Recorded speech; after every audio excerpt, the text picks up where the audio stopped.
Detective Inspector Hayley Monroe squinted against the low winter sun as it glinted off the frost-dusted remnants of the once Grand Eden's sanctuary. The commune's name, carved into a weathered wooden sign, hung crookedly by one remaining hinge, a stark reminder of time's relentless march. The landscape around her was an unkempt sprawl of brambles, skeletal trees, and frost-covered weeds, a place that had long since been abandoned to nature. Yet beneath the tranquility of the overgrown field, something dark and long buried had stirred. Behind her, the hum of machinery broke the icy stillness. A landscaping crew worked methodically, tearing into decades of neglect with their shovels, rakes, and excavators. One man stood apart from the others, his face pale beneath his hard hat, eyes darting nervously between the ground and the approaching detective. "D.I. Monroe, right?" he asked, his voice cracking slightly as she stepped closer. "That's me," Hayley replied, her tone steady but curious. "What seems to be the problem?" "It's just. We were clearing that area by the old vegetable patch, and, well, we found something," the foreman said, lowering his voice as though reluctant to speak the words aloud. Hayley's brows knitted together. "Something?" He didn't elaborate, just gestured for her to follow. His boots crunched on the frosty ground as he led her past heaps of overturned earth and tangled roots. The air felt heavier with each step, the usual smell of disturbed soil mingled with an indescribable unease. Her partner, Sergeant Sam Turner, jogged up behind them, her breath visible in the chilly air. Bundled up in a thick scarf and gloves, Sam still managed to look every inch the tech-savvy detective, her laptop bag slung over one shoulder like it was a natural part of her anatomy. "Please tell me this is a false alarm," Sam muttered, her voice tinged with weariness as she caught up. Hayley didn't respond, instead locking eyes with the foreman. "How bad is it?" she asked. "You'll see," he said, his tone doing little to mask the tremor in his voice. The trench was shallow, freshly dug, and lined with jagged edges where the excavator had bitten into the soil. Hayley crouched at the edge, her boots sinking slightly into the soft, freshly turned earth. There, half unearthed, lay the unmistakable outline of a human skeleton. The skull was tilted at an unnatural angle, its empty eye sockets fixed on the sky as if gazing at something long beyond human understanding.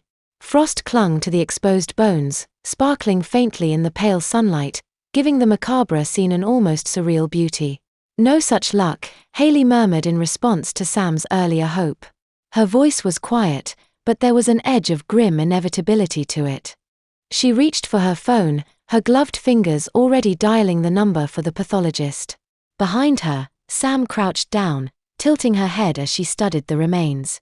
"How long do you reckon it's been here?" she asked. "Decades, maybe," Hayley replied, her tone clinical as she rose to her feet. "We'll know more once Priya gets here." Sam stayed crouched, her sharp eyes scanning the scene. "This place just keeps on giving, doesn't it?" she muttered, half to herself. "Abandoned communes, missing people, and now skeletons. It's like a cursed episode of Grand Designs." Hayley's lips twitched in what might have been a smile if not for the circumstances. "Let's keep the jokes to a minimum until we figure out who this was." The foreman shifted uncomfortably nearby, his hands shoved deep into his jacket pockets. "Do you think it's, one of the old commune people?" he asked hesitantly. "Too early to say," Hayley replied, her gaze fixed on the exposed remains. But in her gut, she already knew this discovery would lead to something far darker than an abandoned idealistic dream. The pathologist's van was a welcome refuge from the biting cold of the field. Inside, the faint hum of the heater filled the space, mingling with the faint chemical tang of antiseptic and plastic. Dr. Priya Kapoor, meticulous as ever, stood over the remains that had been carefully transferred from the field, her gloved hands deftly arranging fragments of bone. Her glasses, perched on the bridge of her nose, caught the overhead light as she gestured for Hayley to step closer. "Adult female," Priya began, her tone clinical but never detached. She pointed to the jawline with a delicate precision that belied the grim nature of her work. "Late 20s to early 30s. Been here a long time, decades, at least." The condition of the bones, combined with the soil composition and climate exposure, supports that. "Cause of death." She tapped a gloved finger against the damaged area at the back of the skull. "Too early to say for certain, But there's definite trauma here. Blunt force. Hayley's frown deepened. The warm van felt suddenly stifling. So, not an accident. Not unless she fell backwards onto something hard enough to crack her skull open, Priya replied, her voice as dry as the winter air outside. Hayley straightened, her mind already racing ahead to the implications. Any other injuries? She asked. Not yet, Priya said, stepping back and crossing her arms. But this is just the preliminary. I'll know more once we've done a full examination. I'll also take samples to pinpoint a more exact time frame. Sam Turner, sitting cross-legged on a swivel chair near the van's small desk, was already deep in her research. Her laptop was open, its screen casting a bluish glow on her face as she scrolled rapidly through digitized archives. Eden's Sanctuary, she muttered, pausing to read aloud. Disbanded in the early 80s after allegations of mismanagement. No convictions, though. Just some very hush-hush settlements. Hayley leaned over, scanning the lines of text over Sam's shoulder. What kind of settlements? She asked. Sam kept scrolling, her fingers dancing over the keys. Claims of abuse and financial exploitation. It looks like the commune leader, Gabriel Stern, had a habit of persuading, or coercing, members into giving up their money, property. Pretty much everything they owned. Think free love and shared ideals, but with a bank account-sized catch. Hayley's lips pressed into a thin line. She'd seen enough cases like this to know where it was heading, and none of the endings were good. And Stern? What happened to him? Sam's mouth quirked into a sardonic smile as she tilted the screen to show Hayley. Still alive. Retired to a big house in the countryside. Picture-perfect retreat, judging by the photos. How very former cult leader. Of course he does, Hayley said, exhaling sharply as she pinched the bridge of her nose. The pieces were falling into place too easily. The disbanded commune, the allegations of abuse, and now a skeleton with clear signs of foul play. We need to figure out who our mystery woman is before we go knocking on his front door. I don't want to give him the chance to spin this before we have facts. Sam nodded, her fingers flying across the keyboard again. If she's connected to the commune, we might have a shot at identifying her through missing persons reports. And if Gabriel Stern had anything to do with this. She didn't finish the sentence, but her tone left no doubt about her thoughts. Priya, still examining the skull, glanced up briefly. If this Stern character is involved, he'll have had decades to refine his lies. Don't expect him to roll over easily. Hayley nodded grimly. He won't have to. We'll make sure the evidence speaks for itself. Outside, the cold winter sun was dipping lower on the horizon, casting long shadows across the frost-covered field. In the warmth of the van, Hayley stared at the remains of a life cut short, determined to bring the truth to light, even if it meant unraveling the dark secrets of Eden's Sanctuary. It didn't take long for Sam to cross-reference the remains with missing persons reports from the era. The digital archive hummed to life under her meticulous hands, its soft glow illuminating her focused expression in the dimly lit office. Within hours, the skeleton had a name, Lily Harper. Here it is, Sam announced, her voice cutting through the steady tap of her keyboard. She spun her laptop to face Hayley. Lily Harper, 29. Member of Eden's Sanctuary. Reported missing in 1979. Hayley leaned in, her eyes narrowing as they scanned the screen. The file was depressingly thin, barely more than a footnote in the system. Just a few lines summarizing the basics of her disappearance, the dry, impersonal language a stark contrast to the tragedy it represented. Reported missing by Ruth Morton, Hayley read aloud, her tone flat but edged with frustration. Looks like it didn't go far. Disappearance dismissed as another transient moving on.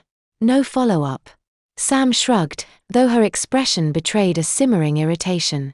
Typical for the time. Communes like Eden's Sanctuary were full of people dropping off the radar. The authorities barely batted an eyelid unless there was solid evidence of foul play, and even then, only sometimes. Hayley nodded grimly. It wasn't the first time she'd encountered this kind of indifference in old cases, and it likely wouldn't be the last. Ruth Morton might have more for us, she said, straightening. She was the one who cared enough to report Lily missing. That kind of thing sticks with people.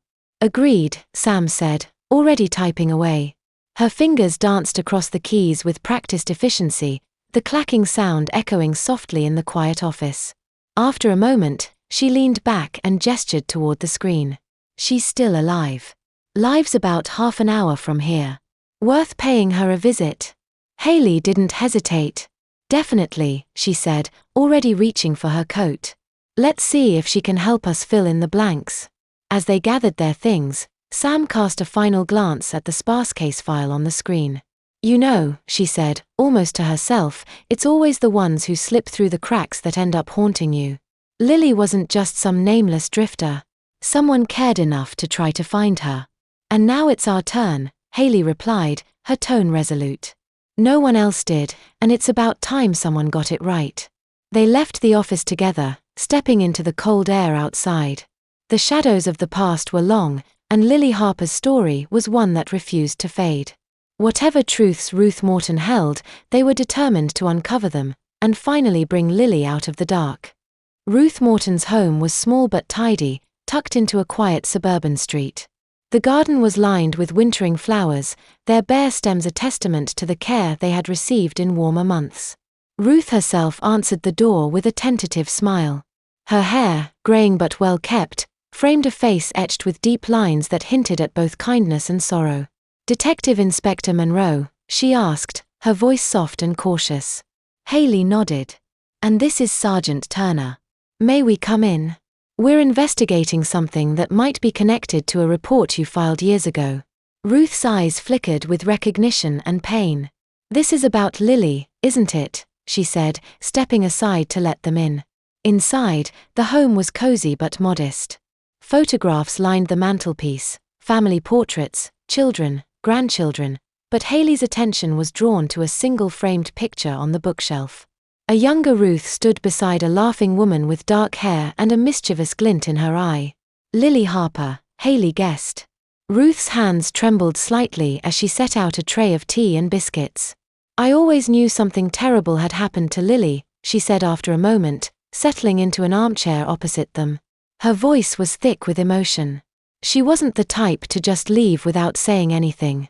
But Gabriel.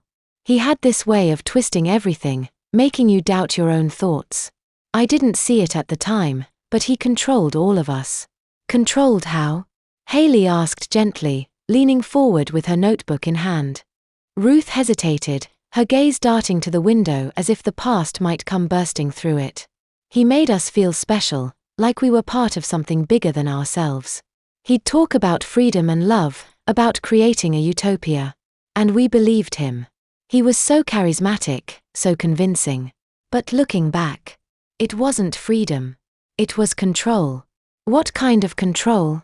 Sam prompted, her tone softer than usual. Ruth sighed, her fingers gripping the edge of her mug. It started small. Encouraging us to give up our possessions, to share everything. Then it became about giving up our families, our pasts, our identities. He made us think we couldn't survive without him. And when someone questioned him, things happened. Things. Hayley pressed. People were ostracized, humiliated.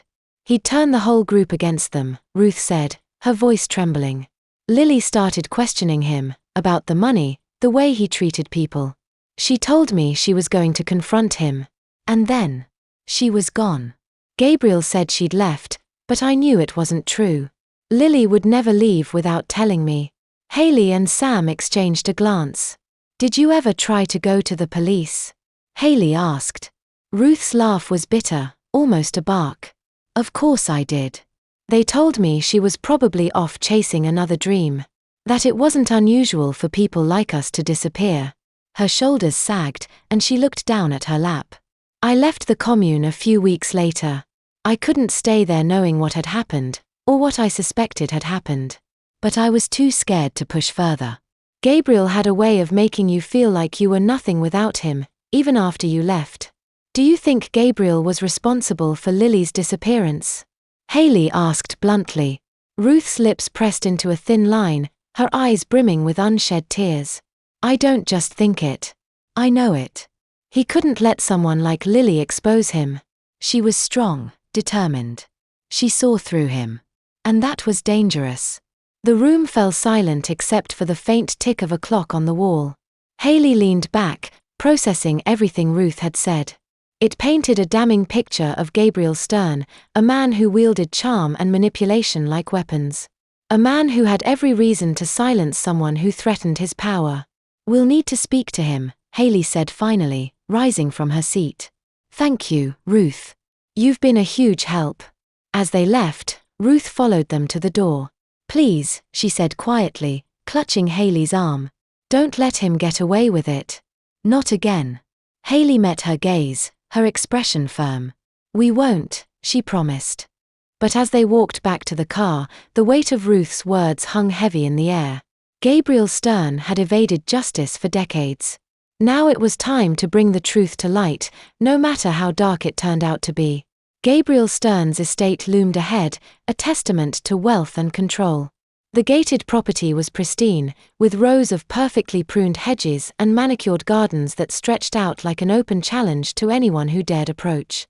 The house itself was a grand Georgian structure, its symmetrical façade exuding a cold, calculated elegance. It seemed to smirk at the world, much like its owner, a man who had built his life on charm and manipulation. Hayley and Sam stepped out of their car, the gravel crunching beneath their boots. Sam gave a low whistle, her breath visible in the cold air.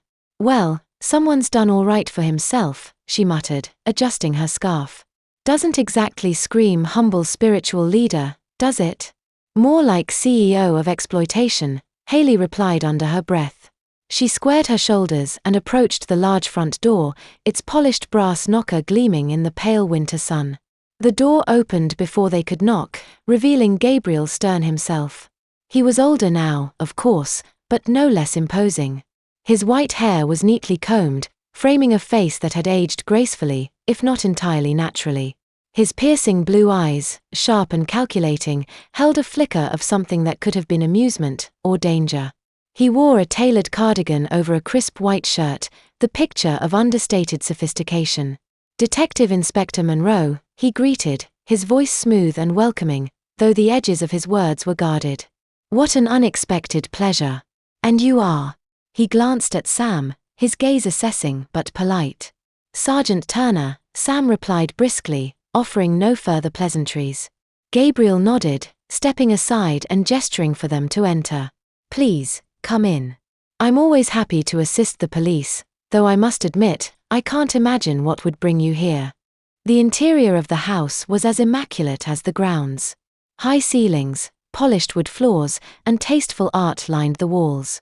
It was warm, inviting even, but there was an undercurrent of sterility, a lack of personal warmth that made Hayley's skin prickle. "We're investigating the discovery of human remains on the former grounds of Eden's sanctuary," Hayley said as they followed Gabriel into a spacious sitting room. A roaring fire crackled in the hearth, and 2 leather armchairs were positioned to maximize comfort without breaking the room's symmetry. Gabriel motioned for them to sit, but Hayley remained standing. "A woman named Lily Harper," she added, her tone neutral but firm. Gabriel paused mid-step, his back to them. He turned slowly, his expression carefully composed. "Lily Harper," he repeated, his voice even. "Yes, I remember her. A troubled young woman, always searching for something. It's tragic if those remains are hers. But I assure you, I had no knowledge of her disappearance." Hayley caught the subtle tightening of his jaw, the way his fingers twitched before he clasped his hands behind his back. It was fleeting, almost imperceptible, but it was enough to confirm her suspicions. Gabriel Stern was not a man unaccustomed to scrutiny, and his composure under pressure was almost unnerving. "You didn't report her missing," Sam pointed out, her tone clipped as she perched on the arm of a chair, her tablet in hand. Her eyes were locked on the screen, though Hayley knew her focus was split between her notes and Stern's every word. Gabriel spread his hands in a gesture of innocence, his expression one of calm understanding. "People came and went all the time," he said, his voice carrying just the right amount of regret. "It was the nature of the commune. Some stayed for years, others for days. I assumed she had moved on, as so many did. And you never thought to check?" Hayley pressed, her gaze steady. Gabriel's smile was faint, almost pitying. "I'm afraid you misunderstand the spirit of Eden's sanctuary," detective. It wasn't a place of rules and oversight. It was a haven for those seeking freedom and connection. People weren't bound to stay or to report their comings and goings. Hayley didn't buy it. There was something about his demeanor, the way he answered without actually addressing the question, the subtle deflections that avoided direct accountability. It wasn't outright lying, but it wasn't the truth either. She could feel it, a slippery undercurrent running just beneath his words. And yet, she said, tilting her head, a young woman disappears, and no one raises the alarm. No one, except Ruth Morton. She seemed to think something wasn't right. Gabriel's expression remained impassive, but Hayley saw the flicker of recognition at the name. Ruth was a kind soul, he said finally, but deeply sensitive. She often saw shadows where there were none. I'm not surprised she was concerned. She and Lily were close. But I can assure you, detective, I have nothing to hide. Sam snorted quietly, earning a sharp glance from Hayley. Gabriel's gaze flicked to the sergeant, his lips twitching into something that might have been amusement but was too fleeting to name. Well, Hayley said, stepping back slightly, if there's nothing to hide, I'm sure you wouldn't mind us taking a closer look into Eden's records. Membership lists, financial documents, that sort of thing. Gabriel's smile faltered, just for a heartbeat. I'm afraid most of those records were lost when the commune disbanded, he said smoothly. But I'll be happy to provide whatever I can. Of course, Hayley replied, matching his tone. We appreciate your cooperation. As they made their way back to the car, Sam let out a low whistle. Well, that was something. Charming, isn't he? Charming like a snake, Hayley muttered. She glanced back at the house, its grandeur now feeling suffocating. He's hiding something, Sam. I don't know what yet, but he knows more than he's letting on. Do we push harder? Sam asked, sliding into the passenger seat. Not yet, Hayley said, gripping the wheel. Let him think he's won this round. We'll dig deeper and see what we can find to pull the rug out from under him. As the estate gate swung open, Hayley cast one last glance at the imposing house. Gabriel Stern had spent decades building his life on lies and manipulation. But Hayley wasn't about to let him slip through her fingers, not this time. Back at the station, the hum of fluorescent lights and the muted chatter of other officers created a background noise that Hayley and Sam barely noticed. They were deep in the trenches of paperwork and old records, wading through decades of forgotten details. The task was tedious, but the results were anything but. Sam leaned back in her chair, her laptop perched on her knees. The glow from the screen lit her face, her expression grim. Stern bled those people dry, she said, turning the laptop toward Hayley. A spreadsheet of transactions filled the screen, line after line of neatly itemized financial ruin. Bank accounts drained, properties signed over, valuables sold off, and the proceeds funneled into Eden's accounts. It's a pattern. Every single member ended up practically penniless by the time they left, assuming they did leave. And guess who was in charge of tracking it all? She tapped the screen, highlighting a name in the corner of one record. Lily Harper, Hayley read aloud. Her lips pressed into a thin line. So she wasn't just a victim. She was involved, actively, at least at first. She was the bookkeeper for the commune, Sam explained. Looks like she had access to everything. Accounts, deposits, withdrawals. If anyone knew how the scam worked, it would have been her. Hayley crossed her arms, her mind racing. So she knew exactly what Stern was up to. And when she started asking questions, Sam finished grimly, she became a liability.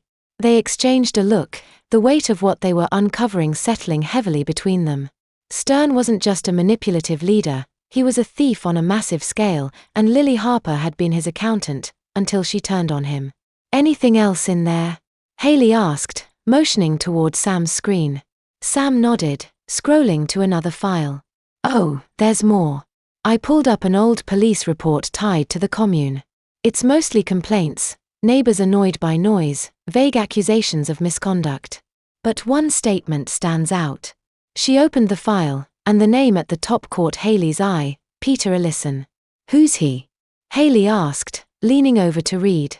Former member of Eden's sanctuary, Sam said. He gave this statement in 1981, a couple of years after Lily disappeared.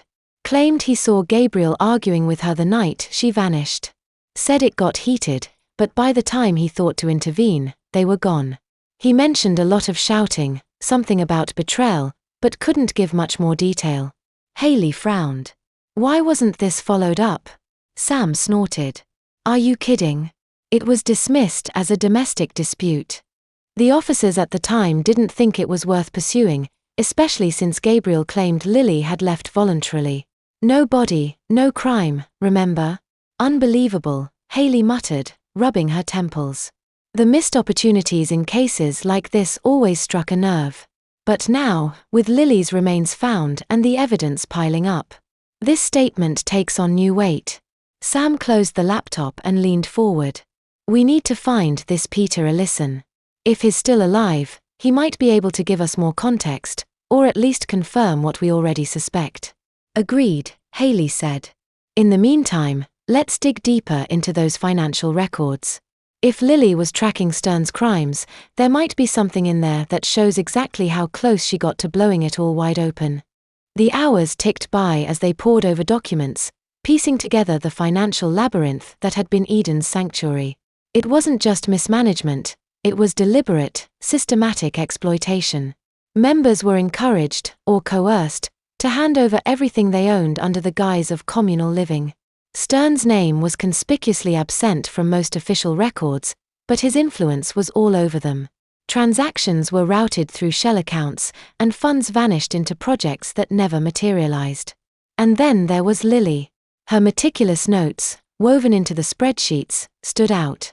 She had logged inconsistencies, discrepancies, and withdrawals that couldn't be accounted for. One note, scrawled in the margins of a ledger and scanned into the archive, caught Hayley's eye. Funds missing, Gabriel refuses explanation. Threatened me when I asked. We'll document further. She was building a case, Hayley said quietly, showing Sam the note. She must have known how dangerous this was. She probably thought the truth would protect her, Sam replied. But when you're up against someone like Stern, the truth isn't a shield. It's a target. Hayley stared at the note for a moment longer before closing the file. This proves she was onto him.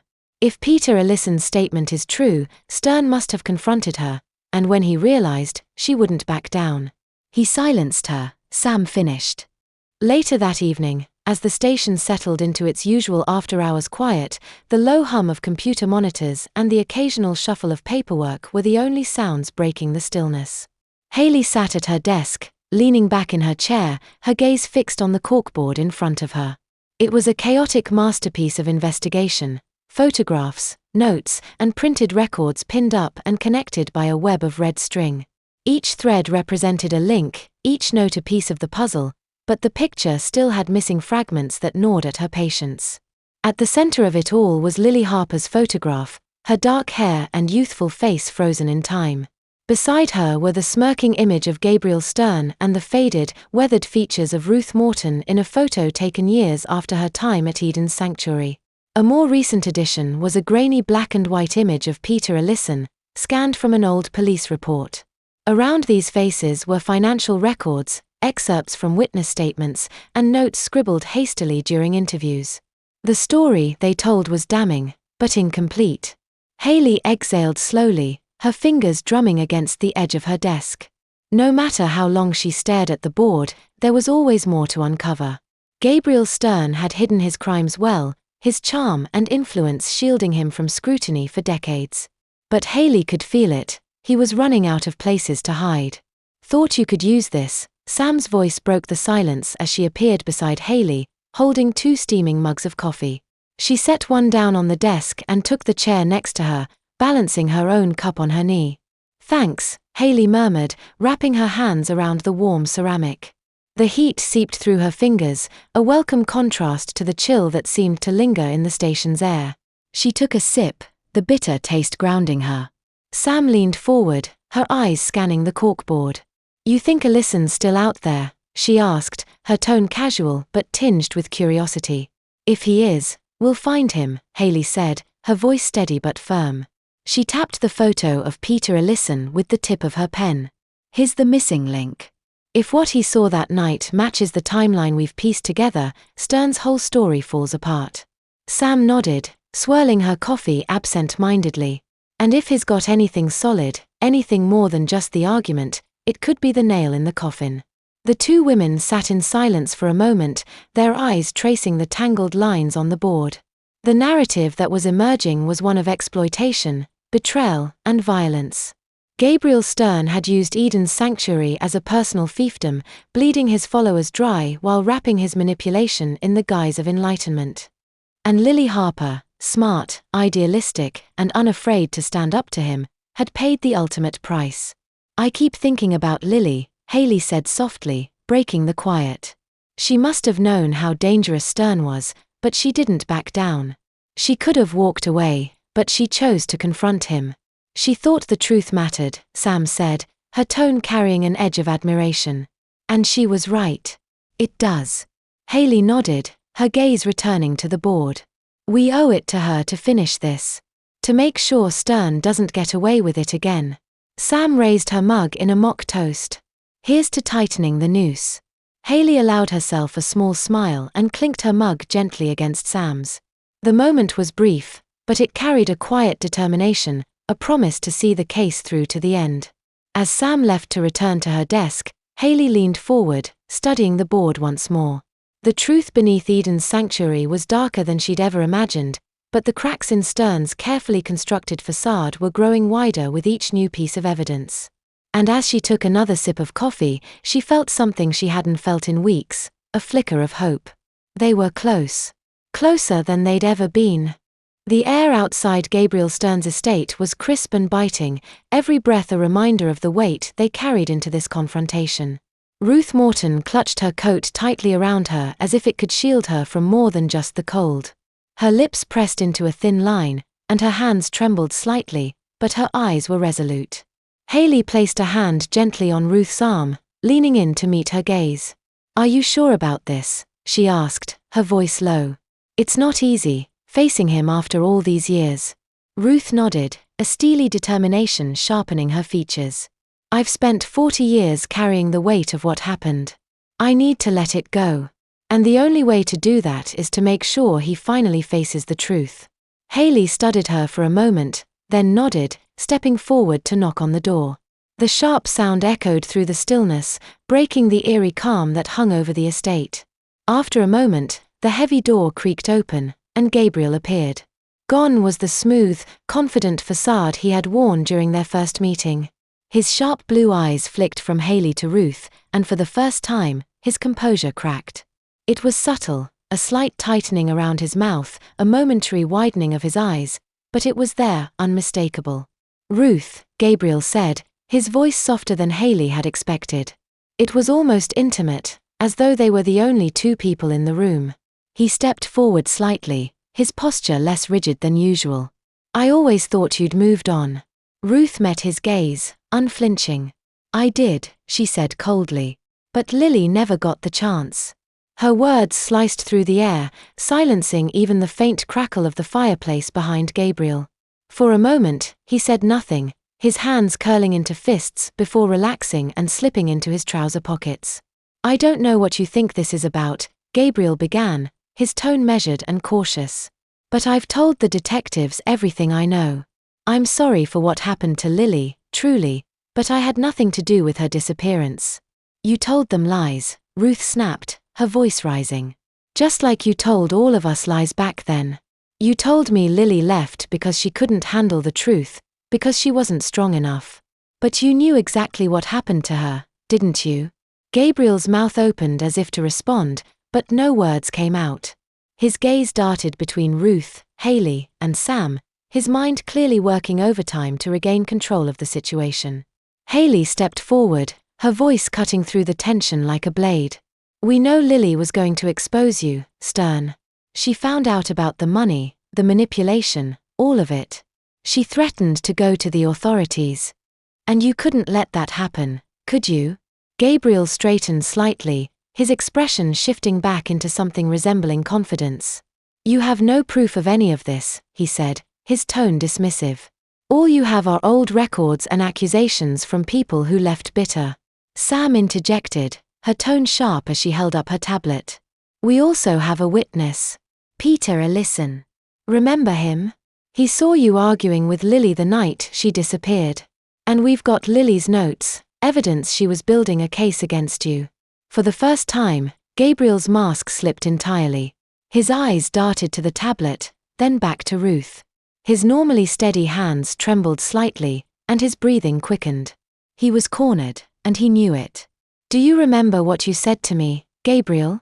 Ruth asked, her voice trembling now, though her words were no less powerful.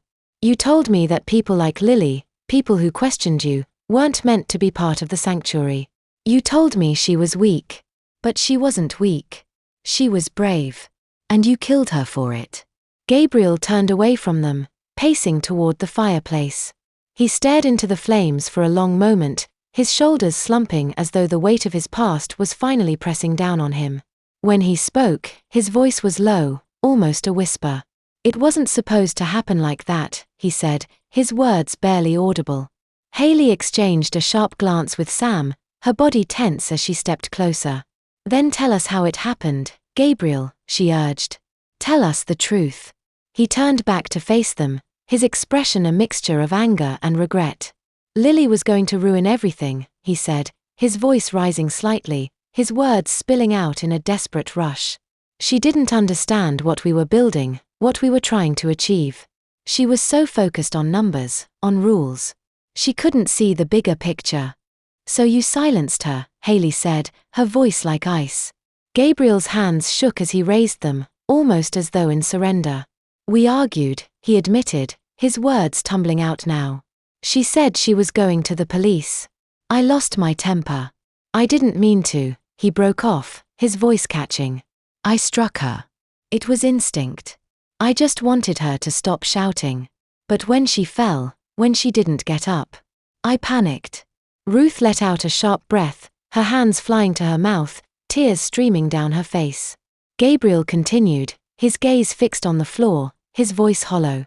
I didn't know what else to do, he said. I told everyone she'd left. I thought if I buried her, if no one found her, it would be over.